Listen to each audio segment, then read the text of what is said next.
Hello दोस्तों, कैसे हैं आप लोग। हमारी आज की कहानी का नाम है जायदाद। खेतों में अपनी लहलहाती गेहूं की फसल को देखकर रामू खुश होकर अपनी पत्नी सुनीता से बोला, खुशनसीब हूँ मैं जो मुझे तुम्हारी जैसी पत्नी मिली, जिसने सही वक्त पर सही निर्णय लेकर मुझे बड़ी मुसीबत से बचा लिया। तब सुनीता हंसते हुए बोली, एक पत्नी का कर्तव्य होता है अपने पति को गलती करने से रोके। यदि पत्नी अपने पति को सही राह ना दिखाए, उसकी हाँ में हाँ मिलाकर उसे मुसीबत में डाल दे, तो फिर ऐसी पत्नी का क्या फायदा।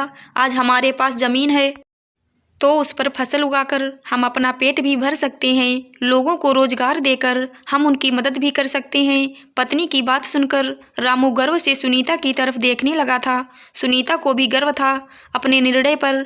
4 साल पहले ही उसकी शादी रामू के साथ हुई थी।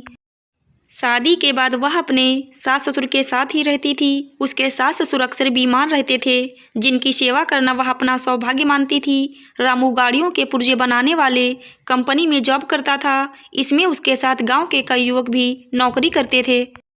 कंपनी उनके गांव से कई किलोमीटर की दूरी पर पड़ती थी, इसलिए रामू के दोस्तों ने यह सोचकर कि उन्हें रोजाना आने जाने में कोई परेशानी ना हो, इसलिए अपनी गांव की ज़मीन बेचकर शहर में फ्लैट खरीदकर उनमें अपने बीवी बच्चों संग रहने लगे थे। उन्होंने रामू से भी कहा अपनी ज़मीन बेचकर शहर में फ्लैट लेकर रहने के लिए। तब दोस्तों की बात मानकर जब रामू ने अपने पापा से ज़मीन बेचने की बात कही तो उसके पापा बोले, बेटा तुम्हारे पास गाड़ी तो है आने जाने के लिए, फिर तुम्हें परेशानी कैसी। बेटा जर जोरू और ज़मीन ये हमेशा मुसीबत के वक्त काम आते हैं, इनका कभी सौदा नहीं करना चाहिए। शहर में फ्लैट तो तुम अपनी नौकरी में से पैसा कमाकर भी खरीद लोगे, परंतु यदि ज़मीन एक बार बिक गई तो वह फिर कभी वापस नहीं मिलेगी। यह ज़मीन हमारे बहुत काम आती है। मुसीबत के वक्त जब सब साथ छोड़ दें तब यही हमारा सहारा बनती है, इसलिए तुम ज़मीन बेचने का विचार छोड़ दो। यह सुनकर रामू को गुस्सा आ गया। वह अपने पापा से बोला, यदि आप ज़मीन नहीं बेचेंगे तो मैं शहर में किराए पर मकान लेकर रह लूँगा। मैं आज ही अपनी पत्नी के साथ यह घर छोड़ दूंगा। तब उसके मम्मी पापा ने उसे बहुत समझाया, परंतु उसने उनकी बात मानने से बिल्कुल इनकार कर दिया। फिर वह गुस्से में सुनीता से बोला, जल्दी से अपना सामान पैक कर लो, अब हम यहाँ एक पल भी नहीं रहेंगे। यह सुनकर सुनीता बोली, कैसी मूर्खतापूर्ण बातें करते हो आप। यदि मैं शहर चली गई तो मम्मी पापा की सेवा कौन करेगा। इस वक्त बुढ़ापे में उन्हें मेरी ज़रूरत है।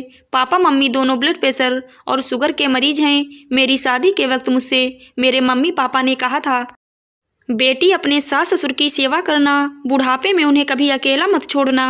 मैंने अपनी मम्मी पापा को वचन दिया था सास ससुर की सेवा करने का, मैं उस वचन को तोड़ूंगी नहीं। पापा ठीक कहते हैं, जमीन हमेशा मुसीबत में काम आती है, इसलिए मैं उनके निर्णय के खिलाफ नहीं जाऊंगी।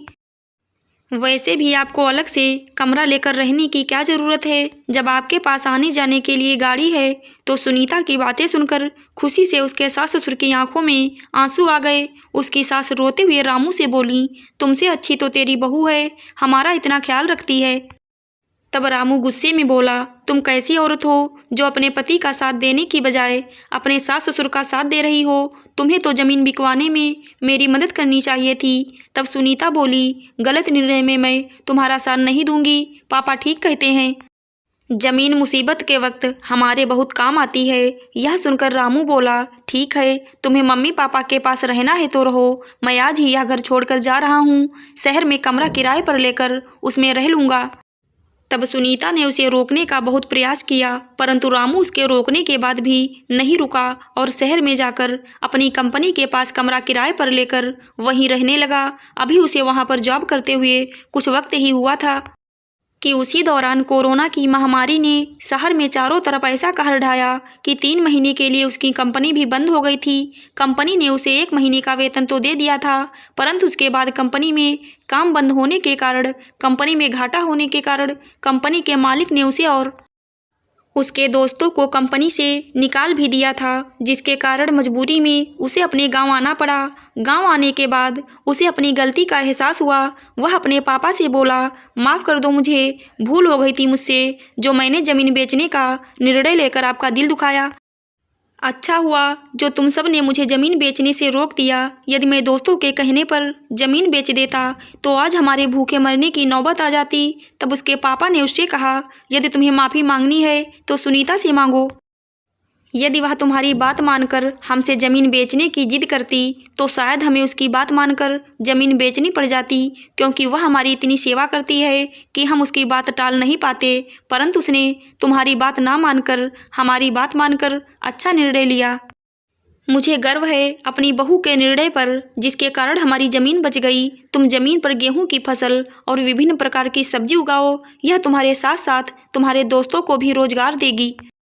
तब अपने पापा की बात मानकर रामू सुनीता से अपनी भूल के लिए माफ़ी मांगने लगा तो सुनीता बोली, तुम्हें अपनी गलती का एहसास हो गया, यही काफ़ी है मेरे लिए।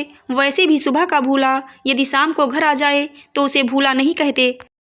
आप ज़मीन पर गेहूं और सब्जियां उगाओ, जिससे हमें खाने के लिए अनाज भी मिलेगा और लोगों को रोजगार भी। मैं भी इस काम में आपका साथ दूंगी। सुनीता की बात सुनकर रामू का चेहरा खिल उठा था। उसने प्यार से सुनीता को गले लगा लिया था। फिर कुछ समय बाद रामू ने अपनी ज़मीन पर गेहूं और सब्जियों की फसल उगाई और पूरी मेहनत से उनकी देखभाल भी की। तो खेतों में गेहूं और सब्जियों की अच्छी फसल उगाई थी, जिसे देखकर रामू की खुशी का ठिकाना ना रहा था। क्योंकि जिस ज़मीन को वह बेचने की जिद कर रहा था, उस ज़मीन ने उसे मुसीबत से छुटकारा दिला दिया था। अपनी ज़मीन पर हरी भरी फसल देखकर रामू को मुसीबत के समय में अपनी ज़मीन का महत्व समझ में आ गया था। आशा करती हूँ दोस्तों आपको हमारी कहानी ज़रूर अच्छी लगी होगी। धन्यवाद।